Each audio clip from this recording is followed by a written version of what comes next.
Suscríbete si te gustan las historias sobre guerras. 22 de junio de 1941. Son las 3:15 de la madrugada. A lo largo de una frontera de 3.000 kilómetros desde el Báltico hasta el Mar Negro, 3.800.000 soldados alemanes, 600.000 soldados de sus aliados, rumanos, finlandeses, italianos, húngaros, 3.800 tanques, 7.000 piezas de artillería y 2.500 aviones esperan la señal. Es la fuerza de invasión más grande jamás reunida en la historia humana. Del otro lado de la frontera, la Unión Soviética duerme. Los soldados soviéticos en sus cuarteles no saben que en minutos comenzará la guerra más grande, más brutal, más mortífera jamás librada. A las 3:15 exactamente, la artillería alemana abre fuego simultáneamente a lo largo de los 3.000 kilómetros.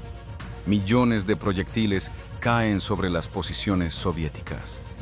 Los aviones de la Luftwaffe cruzan la frontera bombardeando los aeródromos soviéticos, destruyendo más de 1.200 aviones soviéticos en tierra en las primeras horas.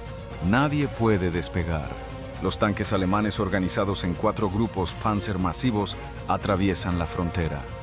La Blitzkrieg, guerra relámpago, que conquistó Polonia en 4 semanas, Francia en 6 semanas, ahora se lanza contra la Unión Soviética. Hitler había prometido a sus generales: solo tenemos que patear la puerta y toda la estructura podrida se derrumbará. En las primeras semanas parece que tiene razón.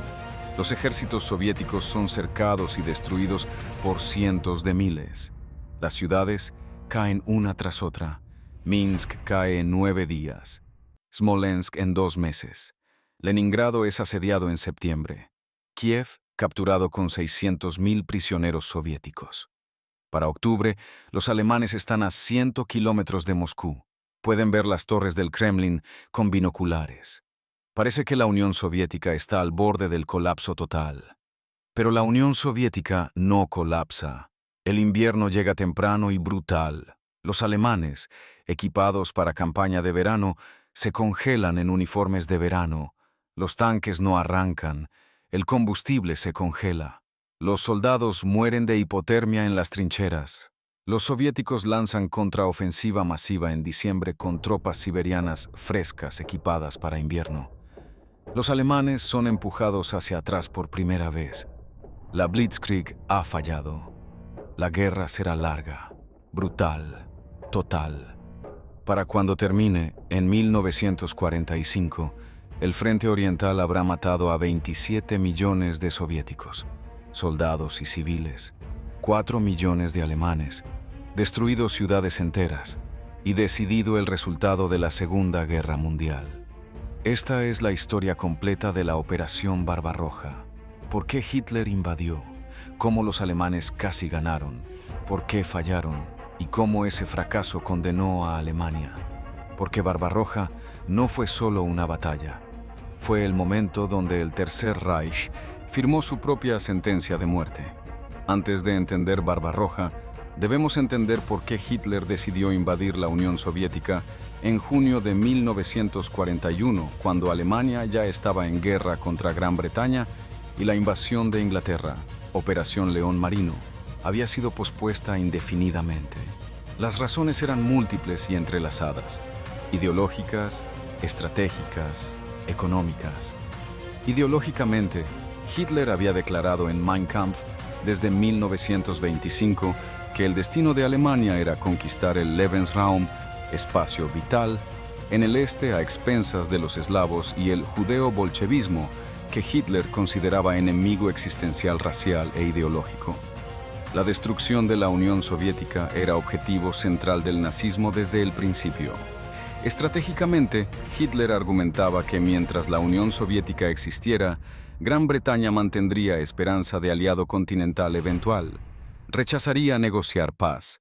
Destruir la Unión Soviética eliminaría la última esperanza británica. Forzaría a Churchill a negociar. Económicamente, Alemania necesitaba los recursos soviéticos: petróleo del Cáucaso, trigo de Ucrania, minerales, para sostener la economía de guerra alemana bajo bloqueo naval británico. Comenta Barbarroja, si sigues aquí. El pacto Molotov-Ribbentrop de agosto de 1939 había permitido a Hitler invadir Polonia sin guerra en dos frentes. Pero era alianza táctica temporal de conveniencia mutua, no confianza genuina. Ambos lados sabían que eventualmente lucharían. Hitler decidió atacar primero mientras Alemania tenía ventaja militar y antes de que la Unión Soviética se modernizara completamente. Las purgas de Stalin de 1937 a 38 habían ejecutado o encarcelado a decenas de miles de oficiales soviéticos experimentados, decapitando el liderazgo del Ejército Rojo. La Guerra de Invierno contra Finlandia, en 1939 a 40, había expuesto la debilidad organizativa y táctica soviética. Hitler y sus generales despreciaban la capacidad militar soviética. Consideraban a los eslavos racialmente inferiores.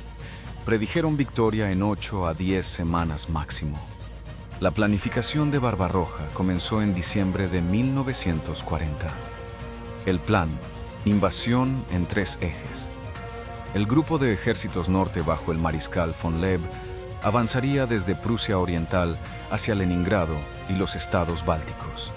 El grupo de ejércitos centro bajo el mariscal von Bock avanzaría hacia Minsk y Smolensk, luego Moscú, el eje principal.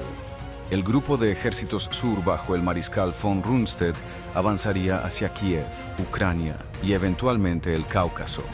La estrategia era clásica Blitzkrieg, penetración profunda rápida con divisiones Panzer concentradas, cercar ejércitos soviéticos en bolsas, Kesselschlachten, destruirlos, avanzar antes de que soviéticos pudieran organizar defensa estable. Los alemanes asumieron que capturar Moscú, Leningrado y Kiev colapsaría la Unión Soviética política y militarmente. La fecha original de invasión era mediados de mayo, pero fue pospuesta 5 semanas críticas a 22 de junio por necesidad de primero invadir Yugoslavia y Grecia, que habían complicado los planes del eje en los Balcanes. Esas 5 semanas perdidas serían cruciales cuando el invierno llegara temprano. Los alemanes concentraron la fuerza más masiva jamás reunida. Grupo de Ejércitos Norte, 29 divisiones, 600 tanques. Grupo de Ejércitos Centro, 50 divisiones, 1900 tanques. Grupo de Ejércitos Sur, 57 divisiones más aliados rumanos, 1400 tanques. Total, 152 divisiones alemanas, 3.800.000 soldados alemanes, más aliados. 3.800 tanques, 7.000 artillería, 2.500 aviones de la Luftwaffe. Logística era desafío masivo. Almacenar millones de toneladas de combustible, munición, piezas de repuesto, comida. Los alemanes construyeron depósitos masivos secretamente cerca de la frontera durante meses. Deja un like si te impacta. La Unión Soviética no estaba preparada pese a advertencias. Stalin había recibido múltiples inteligencias de ataque inminente. Espías soviéticos en Europa, desertor alemán cruzando líneas días antes, reconocimiento aéreo británico, incluso fecha exacta del ataque. Pero Stalin, paranoico y desconfiando de todos, creyó que era desinformación británica intentando provocar guerra germano-soviética. Ordenó no provocar a Alemania, rechazó movilización completa, dejó ejércitos soviéticos en posiciones vulnerables cerca de la frontera. La noche del 21 al 22 de junio, comandantes soviéticos finalmente recibieron advertencia de ataque inminente, pero órdenes eran confusas. Estar alerta pero no provocar. Muchas unidades estaban desarmadas, en entrenamiento o dormidas cuando el ataque comenzó. A las 3:15 de la madrugada del 22 de junio, 3.000 cañones alemanes abrieron fuego simultáneamente. Puentes fueron capturados por comandos antes de poder ser destruidos. La Luftwaffe bombardeó 66 aeródromos soviéticos en las primeras horas, destruyendo 1.200 aviones en tierra. Soviéticos tenían aviones anticuados en su mayoría, no pudieron responder efectivamente. Unidades fronterizas soviéticas fueron aniquiladas o capturadas en horas. Las comunicaciones soviéticas colapsaron. Las líneas telefónicas cortadas, las radios escasas o destruidas, los mensajeros muertos. Los comandantes soviéticos no sabían qué estaba pasando. Muchos no creían que fuera invasión de escala total. Los grupos Panzer alemanes penetraron profundamente el primer día, 50, 60, 80 kilómetros, rodeando las unidades soviéticas antes de que pudieran retirarse. La superioridad táctica alemana era abrumadora. Comunicaciones por radio excelentes permitían coordinación rápida, doctrina de tanques concentrados en puntas de lanza en lugar de dispersión, cooperación aire-tierra eficiente, liderazgo de oficiales experimentados de campañas en Polonia y Francia. Los soviéticos, en contraste, tenían comunicaciones primitivas, tanques dispersos en lugar de concentrados, doctrina obsoleta, oficiales inexpertos por purgas. Las unidades soviéticas lucharon valientemente, pero fueron sistemáticamente cercadas y destruidas. El primer cerco masivo fue alrededor de Minsk, capital de Bielorrusia, capturada el 28 de junio. Para el 9 de julio, los alemanes habían cercado y destruido completamente el frente occidental soviético. 320.000 prisioneros, 3.000 tanques capturados o destruidos, 3.000 piezas de artillería. Los generales alemanes estaban eufóricos. Hitler declaró victoria esencialmente lograda, pero los soviéticos continuaron luchando. Comparte esto ahora. La batalla de Smolensk en julio duró 2 meses. Los alemanes cercaron otro bolsillo masivo, pero esta vez la resistencia soviética fue más férrea. Contraataques desesperados intentaron romper el cerco. Mientras los alemanes luchaban en Smolensk, su avance hacia Moscú se detuvo durante 6 semanas críticas. Stalin, recuperándose del shock inicial, movilizó reservas masivas. Millones de hombres fueron reclutados, fábricas evacuadas hacia los Urales, producción de guerra acelerada. El general Georgy Zhukov emergió como comandante talentoso organizando defensas. En agosto, Hitler tomó decisión fatídica y controvertida. Desvió el grupo de ejércitos centro desde el eje de Moscú hacia el sur para ayudar al grupo de ejércitos sur a capturar Kiev y Ucrania. Los generales protestaron. Moscú era objetivo clave, centro político, industrial, ferroviario soviético. Capturarlo colapsaría la Unión Soviética. Pero Hitler insistió en recursos económicos de Ucrania. El resultado fue la batalla de Kiev, cerco más grande de la historia. 665.000 soldados soviéticos cercados y capturados en septiembre. Victoria táctica masiva, pero costó tiempo precioso. Para cuando los alemanes reanudaron avance hacia Moscú en octubre, el invierno se acercaba. La operación Tifón, ofensiva final hacia Moscú, comenzó el 2 de octubre. Inicialmente tuvo éxito espectacular. Otro doble cerco masivo en Vyazma y Briansk capturó 600.000 prisioneros más. Para mediados de octubre, los alemanes estaban a 100 kilómetros de Moscú. El pánico se extendió en Moscú. Oficinas gubernamentales evacuaron, demoliciones preparadas, saqueos comenzaron. Stalin consideró evacuar, pero finalmente decidió quedarse, declaró ley marcial. Zhukov fue puesto al mando de la defensa de Moscú. Entonces llegó el barro del otoño, Rasputitsa.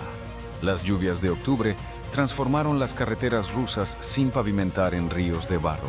Los vehículos alemanes quedaron atascados. El avance se detuvo durante semanas. Cuando el barro se congeló en noviembre, los alemanes reanudaron el ataque, pero ahora enfrentaban temperaturas bajo cero.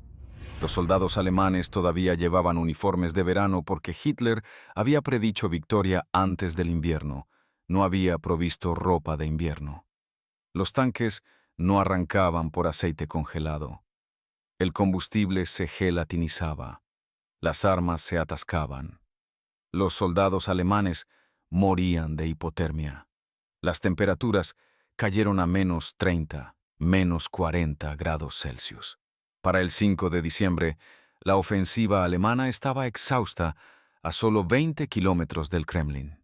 Algunos destacamentos alemanes podían ver las torres del Kremlin con binoculares, pero no podían avanzar más. Las unidades alemanas estaban agotadas, bajas masivas, 750.000 alemanes muertos, heridos o congelados para diciembre. Equipos desgastados, suministros escasos por líneas logísticas sobreextendidas de 1.500 kilómetros desde Alemania. El 6 de diciembre los soviéticos lanzaron contraofensiva masiva. Tropas siberianas frescas equipadas para invierno con uniforms acolchados, botas de fieltro, tanques T-34 con motores que funcionaban en frío, artillería pesada, atacaron a lo largo del frente de Moscú. Los alemanes, sorprendidos y congelados, fueron empujados hacia atrás 50 a 200 kilómetros en diferentes sectores. Por primera vez desde el inicio de la guerra, la Wehrmacht retrocedía. Hitler ordenó ni un paso atrás, removió comandantes que retiraban, asumió control personal del ejército. La retirada fue detenida, pero la Blitzkrieg había fallado definitivamente. La guerra sería larga. Suscríbete si historias de batallas épicas te fascinan. En el norte, el grupo de ejércitos norte había avanzado rápidamente en junio y julio capturando los estados bálticos, alcanzando las afueras de Leningrado en septiembre. Leningrado, hoy San Petersburgo, segunda ciudad de la Unión Soviética, 3 millones de habitantes, centro cultural e industrial. Hitler ordenó no capturar la ciudad por asalto directo, sino sitiarla, matarla de hambre. El asedio de Leningrado comenzó el 8 de septiembre de 1941 y duraría 872 días, el asedio más largo de la historia moderna. Los alemanes bombardearon la ciudad constantemente con artillería y aviones. Cortaron todos los suministros terrestres. La única conexión soviética era a través del lago Ladoga congelado en invierno, el camino de la vida, donde camiones transportaban comida mínima. Durante el invierno de 1941 a 42, el hambre mató a cientos de miles. La ración era 125 gramos de pan por día. La gente comía gatos, perros, ratas, pegamento, cuero. El canibalismo ocurrió. 1 millón de civiles murieron durante el asedio, mayoría de hambre. Pero Leningrado nunca se rindió. Los trabajadores construyeron fortificaciones. Las fábricas continuaron produciendo armas bajo bombardeo. La resistencia continuó. El asedio no sería levantado completamente hasta enero de 1944. En el sur, el grupo de ejércitos sur avanzó hacia Ucrania, capturando Kiev en septiembre, con el cerco masivo mencionado, luego avanzando hacia la península de Crimea y el Cáucaso. Sebastopol en Crimea resistió asedio de 8 meses. Rostov, en el Don, fue capturado en noviembre, pero los soviéticos lo recuperaron en contraataque, otra señal de que la Wehrmacht no era invencible. Para diciembre, el avance sur también se había detenido en el invierno. Las bajas del primer año de Barbarroja fueron apocalípticas. Para fin de 1941, bajas alemanas aproximadamente 1.200.000 muertos, 700.000 heridos, 100.000 congelados o enfermos gravemente, 30% de la fuerza invasora original. Bajas soviéticas, aproximadamente 4.500.000. 1 millón muertos, 2 millones prisioneros, 1,5 millones heridos. Los alemanes habían avanzado hasta 1.000 kilómetros en algunos sectores, capturado Ucrania, Bielorrusia, estados bálticos, parte de Rusia occidental, sitiado Leningrado.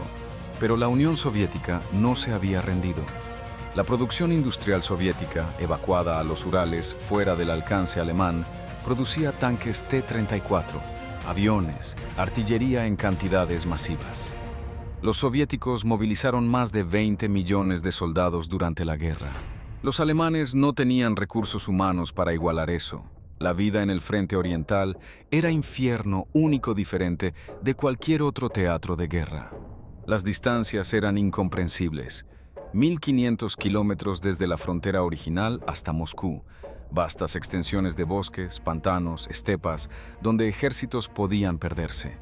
Las carreteras soviéticas eran primitivas, caminos de tierra que se convertían en barro en lluvia, polvo en verano seco. La logística alemana colapsó bajo distancias. Los camiones se desgastaban, el combustible era escaso, las piezas de repuesto insuficientes. Los soldados alemanes a menudo tenían hambre porque los suministros no llegaban. El invierno ruso era prueba brutal. Las temperaturas caían regularmente a menos 30 grados Celsius, ocasionalmente menos 40. Los soldados alemanes sin ropa de invierno adecuada se congelaban. Los dedos, las orejas, los pies sufrían congelación, requiriendo amputación. Miles murieron de hipotermia. Los tanques alemanes no arrancaban porque el aceite se congelaba. Los soviéticos encendían fuegos debajo de los tanques para calentarlos. Las armas se atascaban. El combustible diésel se gelatinizaba. El combate en invierno era pesadilla. Las posiciones eran agujeros en nieve, sin calefacción, sin refugio adecuado. Las atrocidades fueron generalizadas y sistemáticas. Los nazis consideraban a los eslavos racialmente inferiores, prescindibles. Los prisioneros de guerra soviéticos eran tratados con brutalidad inhumana, mantenidos en campos abiertos sin refugio, sin comida adecuada, sin atención médica. De 5.700.000 prisioneros soviéticos capturados durante la guerra, 3.300.000 murieron en cautiverio, mayoría de hambre, enfermedad, ejecución.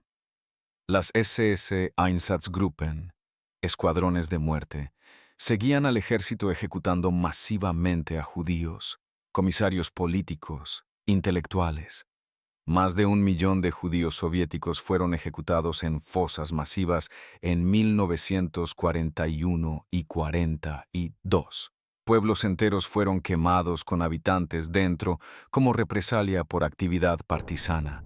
Los nazis implementaron guerra de exterminio, Vernichtungskrieg. Objetivo no era solo victoria militar, sino destrucción física de poblaciones enteras. Los soviéticos también cometieron atrocidades. Prisioneros alemanes fueron maltratados, ejecutados ocasionalmente. Pero la escala y sistematicidad de las atrocidades nazis eran órdenes de magnitud mayores. Los partisanos soviéticos operando detrás de las líneas alemanas causaron enormes problemas. Sabotaje de ferrocarriles, emboscadas de convoyes, ataque a guarniciones. Para 1943, cientos de miles de partisanos operaban en bosques y pantanos, atando divisiones alemanas en operaciones antipartisanas. Testimonios de soldados preservan el horror. Un soldado alemán escribió en diciembre de 1941: «No sé si sobreviviré esta noche. El frío es insoportable. Mis dedos están negros por congelación. No he comido caliente en 3 días. Los rusos nos atacan constantemente. Estamos exhaustos. Cuando capturamos soldados rusos, los encuentro sorprendente. Luchan con ferocidad que nunca vi en Francia. No se rinden fácilmente. Y hay tantos. Matamos miles, pero vienen más. Creo que hemos despertado un gigante». Un soldado soviético recordó la defensa de Moscú. «Cavamos trincheras con las manos congeladas. Mujeres, ancianos, niños, todos trabajando». El comisario dijo: «Detrás de Moscú no hay tierra. Debíamos morir antes de retroceder. Vi tanques alemanes acercándose. Tenía una botella Molotov y un rifle. 5 proyectiles. Esperé hasta que el tanque estuviera a 10 metros. Lancé la botella, explotó en motor. El tanque se detuvo, la tripulación salió, les disparé. Maté 2 antes de que me dispararan en hombro. Sobreviví, pero muchos de mis amigos no. Valió la pena. Moscú no cayó». El fracaso de Barbarroja condenó a Alemania. Hitler había apostado todo a victoria rápida en Rusia para luego girar toda la fuerza alemana contra Gran Bretaña. Cuando la Unión Soviética no colapsó, Alemania enfrentó guerra prolongada en 2 frentes. 3 cuando Estados Unidos entró en diciembre de 1941. Los recursos alemanes eran insuficientes para eso. La producción industrial soviética, con ayuda de préstamo arriendo estadounidense, superó a la alemana. El petróleo del Cáucaso que Hitler codiciaba nunca fue capturado. Para 1942, Alemania estaba en la defensiva estratégica pese a victorias tácticas continuadas. El punto de inflexión definitivo vendría en Stalingrado en 1942 a 43, donde un ejército alemán entero sería cercado y destruido. Luego Kursk, en 1943, donde la última ofensiva estratégica alemana fracasaría. Luego, la liberación de Ucrania, Bielorrusia, los Bálticos. Luego, Varsovia, Budapest, Viena. Finalmente, Berlín en abril-mayo de 1945, donde la guerra terminaría con Alemania, totalmente destruida. Hitler suicidado. Reich dividido. El legado de Barbarroja es múltiple. Primero, demostró que la Blitzkrieg tenía límites. Funcionaba contra enemigos pequeños con espacio limitado, Polonia, Francia, pero contra enemigo con profundidad estratégica masiva, recursos enormes, voluntad de absorber bajas, falló. Segundo, el fracaso de Barbarroja garantizó que la Segunda Guerra Mundial sería larga, permitiendo que la superioridad industrial aliada decidiera eventualmente. Tercero, el Frente Oriental fue el teatro decisivo de la guerra en Europa. 70% de las bajas militares alemanas fueron en el Frente Oriental. Los soviéticos destruyeron la Wehrmacht. D-Day en 1944 fue importante, pero la guerra ya estaba decidida en el este. Cuarto, Barbarroja inició el capítulo más sangriento de la historia humana. 20 millones de civiles soviéticos muertos por combate, bombardeo, hambre, enfermedad, ejecución. 8 millones de soldados soviéticos muertos. 4 millones de soldados alemanes muertos, devastación total de la Rusia occidental. Ciudades como Stalingrado, Minsk, Kiev fueron reducidas a escombros. La población de la Unión Soviética cayó de 190 millones a 170 millones. Generación entera fue diezmada. Barbarroja también demostró la resiliencia humana extraordinaria. Los soviéticos, enfrentando aniquilación, resistieron con coraje y sacrificio casi incomprensibles. Las mujeres trabajaron en fábricas produciendo armas, lucharon como soldados, pilotos, francotiradoras. Los civiles soportaron hambre, bombardeo, ocupación brutal. Los partisanos lucharon en bosques. Los soldados lucharon con ferocidad nacida de desesperación y patriotismo. La victoria soviética fue pagada con sangre de 27 millones, pero salvó a la Unión Soviética y contribuyó decisivamente a la derrota del nazismo. Cerremos con reflexión sobre Barbarroja. Hitler subestimó fatalmente a su enemigo, creyó su propia propaganda racista sobre inferioridad eslava. Lanzó la invasión más grande de la historia sin preparación adecuada para campaña larga, sin ropa de invierno suficiente, sin logística para distancias rusas, sin comprender la profundidad de recursos soviéticos. El fracaso de Barbarroja en diciembre de 1941 significó que Alemania perdería la guerra eventualmente. Todo después fue prolongar lo inevitable. Barbarroja enseña que arrogancia estratégica mata imperios. Hitler creyó que la Unión Soviética se desmoronaría como estructura podrida. Estaba equivocado. La Unión Soviética, pese a debilidades, tenía fortalezas fundamentales: espacio, recursos, población y, sobre todo, voluntad de luchar hasta la aniquilación total antes de rendirse. Subestimar eso fue el error fatal del Reich. Barbarroja enseña el costo de la guerra total. 27 millones de soviéticos muertos. Ciudades destruidas, economías arruinadas, generaciones traumatizadas. Eso es el precio cuando naciones deciden resolver diferencias mediante violencia industrial total. Ese precio es insoportable y debe ser evitado a toda costa. Suscríbete si crees que estas historias deben recordarse para que la guerra total nunca se repita.